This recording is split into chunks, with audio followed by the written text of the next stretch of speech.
வணக்கம் படம் ரிலீஸ் ஆகி அதை கொலை பண்ணி காரியமே பண்ணிட்டாங்க. இப்போ என்ன தோண்டி எடுத்து ரிவ்யூ அப்படின்னு சிலர் யோசிக்கலாம். பட் ஏன் அவ்வளோ மொக்கையாக இருக்குன்னு சொன்னாங்கன்னு ஒரு கியூரியாசிட்டி. அப்படியே அந்த இங்கிலீஷ் படத்துக்குலாம் ப்ளூ ஹூடி போட்டு ரொம்ப நாள் ஆச்சு இல்லையா, அதனால் அதை பார்த்துட்டு வந்தேன். அதுவும் ஐமேக்ஸில் முதல் 5 நாளில் 500 ரூபா டிக்கெட் விலை வச்சிருந்தாங்க. இன்னிலேருந்து 360 ரூபா தான் டிக்கெட் விலை. அண்ட் பிவிஆர் பற்றின ஒரு பாசிட்டிவான அப்டேட் இருக்குது. என்னன்னா பலாசோ ஐமேக்ஸில் வந்து சீட்ஸ் எல்லாம் மாற்றிருக்காங்க. செம்ம கம்ஃபர்டபுளாக இருந்துச்சு.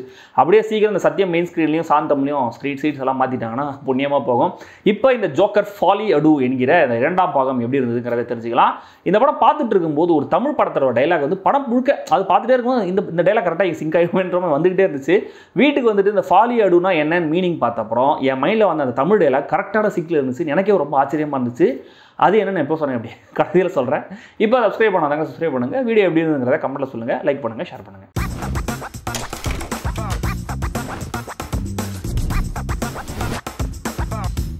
ஜோக்கர் ஃபாலி அடு முதல் பார்ட்டில் லைவ் டெலிவிஷனில் கொலை பண்ண ஆர்த்தர் ஃப்ளெக் என்கிற ஜோக்கரை இப்போ பிடிச்சி ஆர்க்கம் அசைலம் அந்த ஜெயிலில் பிடிச்சி வச்சிருக்காங்க. அவருக்காக ஒரு லாயர் மனிதாபிமான அடிப்படையில் கேஸ் எடுத்து நடத்திட்டு வராங்க. வெளியில் ஜோக்கருக்குன்னு ஒரு பெரிய கூட்டம் உருவாகி அவரோட ரிலீஸுக்காக அவங்களாம் பயங்கரமாக குரல் கொடுத்துட்டு இருக்காங்க. ஜோக்கரை பற்றின ஒரு டிவி மூவி வேறு எடுக்கப்பட்டு அவர் வெளி உலகத்தில் நல்லா ஃபேமஸாகவே இருக்கார். இந்த சூழலில் ஆர்த்தர் அவர் இருக்கிற அந்த ஆர்க்கம் அசைலம்லேயே லீ குவின்சல் என்கிற ஹார்லே குவின்னை மீட் பண்ணுறாரு. அவங்க அங்கே இன்மேட்டாக இருக்காங்க.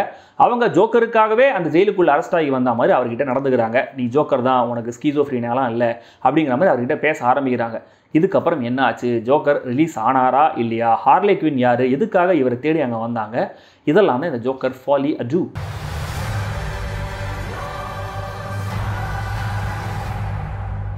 பெர்ஃபார்மன்சஸ் தென் ஓவராலாக படத்துடைய கிராஃப்ட்டுங்கிற இந்த ரெண்டு விஷயத்தை மட்டும் பிரதானமாக வச்சு இந்த படத்தை அசஸ் பண்ணோன்னா இது ஒரு அவுட்ஸ்டாண்டிங் பீஸ் ஆஃப் ஒர்க்குன்றத சந்தேகமே இல்லாமல் சொல்லலாம். வாகின் ஃபீனிக்ஸ் போன பார்ட்லேருந்து புதுசாக எதுவும் இல்லைனாலுமே கூட அவர் இந்த கேரக்டரை ஓன் பண்ணி இன்டர்னலைஸ் பண்ணியிருக்கிற விதம், அதுக்குன்னு இவர் ஒரு ஸ்டைலை கொண்டு வந்திருக்கிற விதம் வந்து இந்த பார்ட்லேயுமே கூட பார்க்கறதுக்கு ரொம்ப பிரமிப்பாகவே இருந்துச்சு.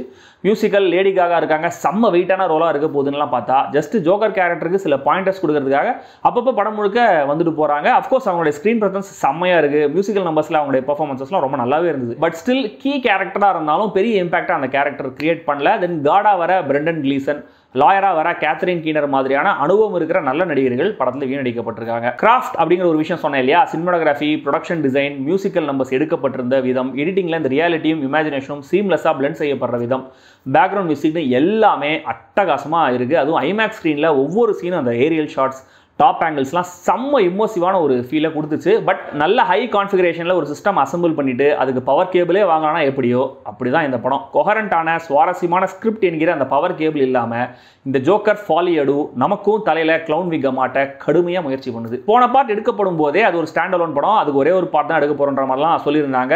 ஜேம்ஸ் கன் வந்ததுக்கு அப்புறம் கூட அடுத்த வருஷம் அதாவது 2025 சூப்பர்மேன் படத்துலேருந்து டிசி எல்லா கோட்டையும் வச்சுட்டு திரும்ப முதல்ல யூனிவர்ஸை பில்ட் பண்ண போகிறாங்கலாம் சொல்லியிருக்காங்க. அப்படி இருக்கும்போது எதுக்காக இந்த பார்ட் 2 அப்படிங்கிற ஒரு கேள்வி வந்திருக்கும். அதான் படம் $1 பில்லியன் வசூல் பண்ணிருச்சு. முதல் R-rated $1 பில்லியன் அப்படிங்கிற சாதனையெல்லாம் படைச்சாச்சு. ஆஸ்கர்லாம் வேற கொடுத்துட்டாங்க. இப்போ கூட அதை வச்சு கல்லா கட்டலனா எப்படி சார் அப்படின்னு வார்னர் பிராஸ்ல யாராவது சொல்லியிருப்பாங்க போல இருக்கு. இதோ தேவையில்லாத மெகா சைஸ் ஆனியா இந்த ஜோக்கர் பார்ட் 2. ஒரே ஒரு ட்வீட்ல முடிகிற மாதிரி ரொம்ப சின்ன கதை, அதை மியூசிக்கலாக எடுக்கிறேன்னு எப்படி டிசைட் பண்ணாங்கன்னே புரிஞ்சிக்க முடியல. ஏன்னா ஜோக்கர் மாதிரியான ஒரு டார்க்கான வயலண்டான கேரக்டர் இப்படி மியூசிக்கில் செட் ஆவாருன்ற மாதிரி வெறி கொண்டு பாட போறாரு அப்படின்ற மாதிரிலாம் பார்த்தா, அதனால் அவரோட இன்டர்னல் கான்ஃபிளிக்ஸை வச்சு புலம்பலா பாடுறாரு, இல்லைன்னா டூயட் பாடிட்டு இருக்காரு.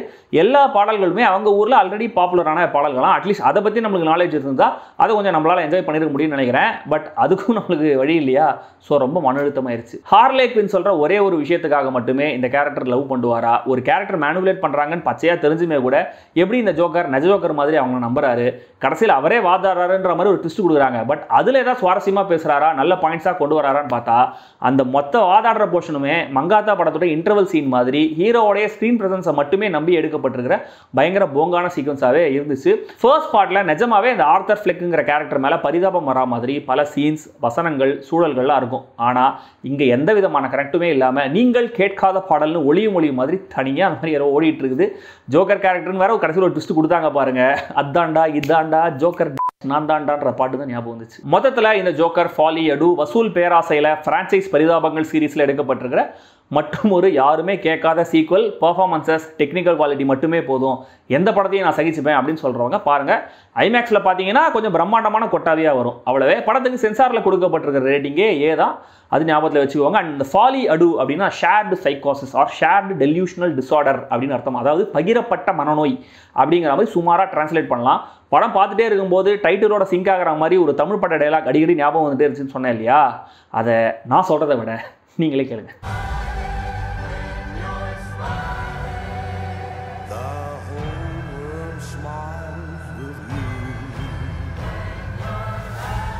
இதுக்கு பேரு கவிதை. இதுல என்ன குறைச்சல்? இன்னைக்கு ட்ரெண்ட்ல இருக்கு. ஏண்டா 2 பேரும் மனநோயாளிங்களா?